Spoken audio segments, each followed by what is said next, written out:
कलांजरी कलांजरी कलांजरी सध्या तर हेच नाव ट्रेंडिंगला चालू आहे. कलांजरी पैठणीचं विथ आरी वर्क असणारी ही साडी आपण पण आणलेली आहे. तर ही आहे झुमका पैठणी.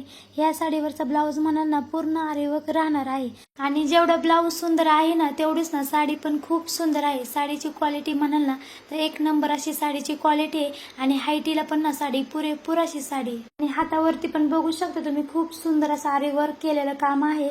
झुमक्याची डिझाईन आहे. बॅक साईडला फ्रंट साईडला पण ना खूप सुंदर अशी डिझाईन आहे आणि पूर्ण ब्लाऊजच्या आतल्या साईडला ना फ्युजन पेपर वापरले आहे. त्याच्यामुळे ना ब्लाऊजची फिनिशिंग एक नंबर अशी येणार आहे. आणि साडीवरचा पदर तर बघू शकता तुम्ही खूप सुंदर असा पदर आहे. मोराची डिझाईन आहे आणि पूर्ण साडीवर झुमक्याची डिझाईन येणार आहे. लांबीला रुंदीला पुरेपूर अशी साडी आहे. आता व्हिडिओमध्ये तुम्हाला साडी थोडीशी चुरगाळलेली दिसत असेल कारण का घरी कस्टमर आल्यामुळे ना मी साडीची 3-4 वेळेस तर ना घडी घातली असेल त्याच्याचमुळे. चला तर मग ज्यांना कोणाला साडी आवडली असेल त्यांनी पटकन ऑर्डर करा. आणि साडीची प्राइस राहणार आहे फक्त आणि फक्त 1299 रुपयामध्ये आणि ते पण फ्री शिपिंग मध्ये.